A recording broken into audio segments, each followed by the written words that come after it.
L'affaire du décès du jeune Nicolas, qui était un ami de Thomas, qui lui-même a été tué à Crépol, prend beaucoup d'ampleur médiatiquement et on a beaucoup plus d'informations. Donc déjà, contrairement à ce que la presse avait dit, donc notamment certains médias de gauche, ce n'est pas un trafiquant, Nicolas, mais une victime collatérale d'une fusillade. Parce que oui, il y a certains médias qui expliquaient que Nicolas était un trafiquant et qu'il a perdu la vie sur fond de trafic, etc. C'est faux. C'est un mec qui a été recalé d'une boîte de nuit et qui a tiré gratuitement dans le tas parce qu'il n'était pas content d'avoir été recalé. Tout simplement. Effectivement, il y a quelques minutes, avec Dominique Berthaud, nous avons pu échanger avec une personne qui était présente ce soir-là. Alors, il nous a raconté ce qui s'est passé. Les faits se sont déroulés à partir de 2h30 du matin. À ce moment-là, un homme vêtu de noir et cagoulé se fait déposer juste devant le portail de la boîte de nuit. À cet endroit-là, il y a deux portiers. C'est un premier barrage filtrant avant d'entrer à l'intérieur du parking. Il tire sur l'un des deux portiers, le blesse.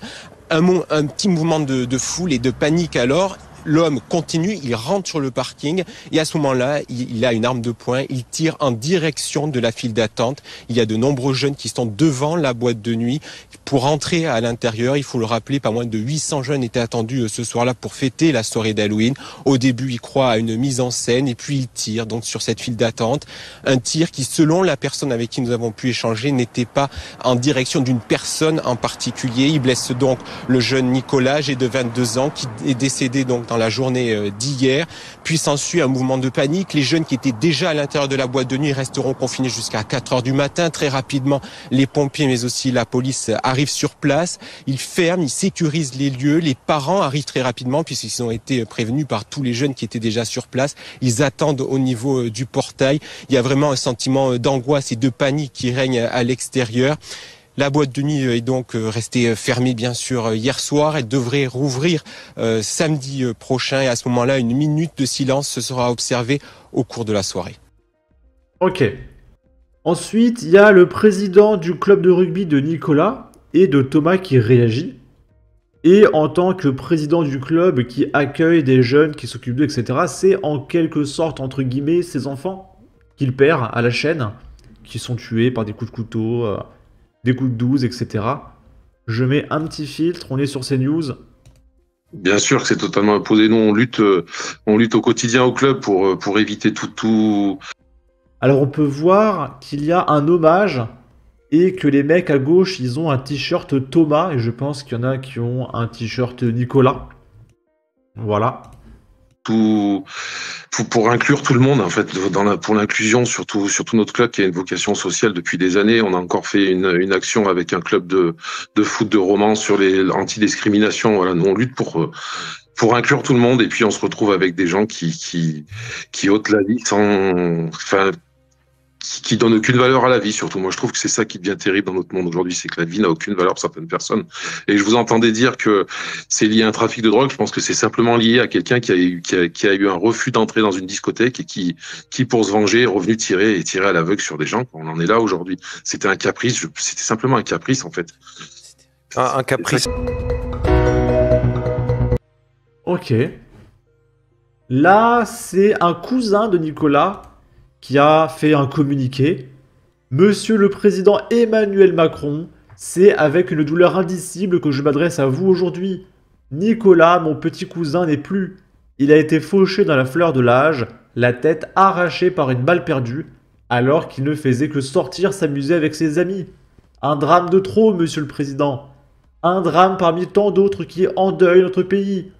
Combien de jeunes vies innocentes faudra-t-il encore pleurer avant que vous ne vous décidiez d'agir? Nicolas était un jeune homme brillant, plein de vie, un pilier de son club de rugby, le même que Thomas Perotto, assassiné il y a presque un an maintenant, également dans d'atroces souffrances. Aujourd'hui, une fois de plus, une fois de trop, c'est toute une ville qui pleure sa disparition. Comment peut-on accepter qu'un tel avenir soit brutalement interrompu? L'insécurité gagne du terrain, monsieur le président. Nos rues ne sont plus des lieux sûrs. Nos jeunes ont peur. Et nous, parents, nous sommes impuissants face à cette violence qui nous envahit et pensons, comme une grande majorité du peuple, à se faire justice soi-même. Ici, sur Réalité Actuelle, il y a la maire de Romans-sur-Isère, qu'on a déjà vu plein de fois, qui va parler de Nicolas. Et ce nouveau meurtre, ce nouveau jeune qui nous quitte, et vous l'avez précisé, il s'agit d'un jeune qui jouait dans le même club de rugby. J'y suis allé hier soir et je peux vous assurer que l'émotion est intense. Et aussi cette forme d'incompréhension par rapport à la violence. Thomas a été tué de coups de couteau. Nicolas est mort d'une balle dans la tête.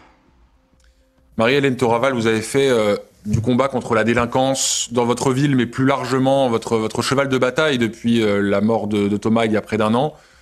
Est-ce que vous diriez qu'en 1 an, finalement, rien n'a changé et qu'aujourd'hui, on est frappé par les mêmes maux?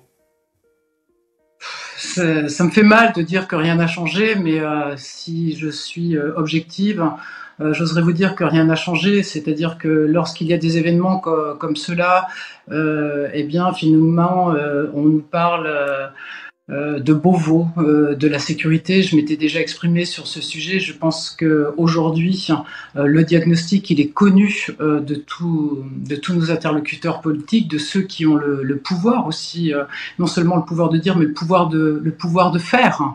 Donc, je pense que la société aussi est prête à ce qu'il y ait des changements de ce côté-là. Et on a l'impression que finalement, on est plus attentif à ceux qui font le mal qu'à ceux qui le subissent. Ok.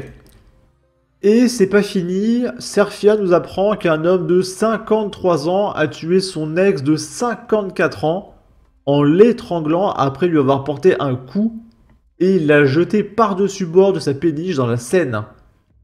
Ensuite, on va voir quelque chose de très rigolo. Donc, j'ai vu sur BFM Marseille-Provence cette interview. C'est Manuel Bompard de la France Insoumise. Et il dit la France doit, par l'intermédiaire de ses autorités, agir avec davantage de fermeté. Et là, je me suis dit, bah putain, la France Insoumise se réveille, ils vont enfin lutter contre l'insécurité. Et en fait, il parle du Liban. Présent au rassemblement de Marseille, le député Manuel Bompard demande un cessez-le-feu au Liban. Parce que oui, la rixe de 600 personnes à Poitiers, les 5 morts qu'il y a eu ce week-end, de Nicolas, Hector, à Nice, etc. Non, rien à péter. Par contre, il y en a marre, il faut faire un rassemblement au Liban, d'accord, c'est extrêmement important. La population libanaise qui subit depuis maintenant plusieurs semaines une agression de l'armée israélienne qui est tout simplement inacceptable. Non mais franchement, les gauchistes, ils m'éclatent, ils sont vraiment dans leur univers. En plus, il est à Marseille, c'est filmé par BFM Toulon, d'ailleurs c'est bizarre, mais il vient à Marseille. Donc Marseille est une des villes les plus gangrénées par la délinquance. Et lui, il est là, oui, il faut aider les Libanais. Mais oui, bien sûr, Manuel, évidemment. Et là, c'est Damien Rieu qui nous dit, j'étais en train de dire à F de Souche qu'ils avaient fait un doublon. Mais pas du tout. Ce sont bien 2 affaires différentes en l'espace de 24 heures. Qu'est-ce qui se passe? Et du coup, là, c'était le 1 novembre. Clermont-Ferrand, fusillade en plein centre-ville, un blessé grave de 19 ans. Et le lendemain, 2 novembre, Clermont-Ferrand, 2 hommes blessés au couteau dans le centre-ville. Et rapidement, Damien Rieu s'est dit, ah, F de Souche a fait un doublon, ils se sont trompés. Non, c'est juste que des morts tous les jours. Dans chaque ville. Un indice, maire de Clermont-Ferrand. PSEELV, Parti communiste. Bah oui, évidemment. Ok. Quelle époque?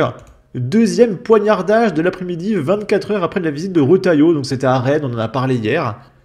Donc il y a 2 mecs qui se sont fait découper en morceaux à Rennes. En l'espace de 24 heures, sur 2 lieux différents. Ok. Et là il montre les articles. Un homme de 19 ans planté à mort non loin d'un point de deal à Rennes. Là c'était le 2 novembre. Et littéralement encore le 2 novembre, 3 heures après. Encore un homme planté ce soir dans le centre-ville. Urgence absolue, 3 suspects africains en fuite. Donc ça va très vite. Je sais pas trop ce qui s'est passé là. Ça a beaucoup accéléré depuis ces dernières semaines. Mais bon. Du coup, n'hésitez pas à donner votre avis, votre opinion, à partager, liker, commenter. Ça aidera au référencement de la vidéo sur YouTube. Abonnez-vous, suivez-moi sur Twitter. Prenez soin de vous. Salut!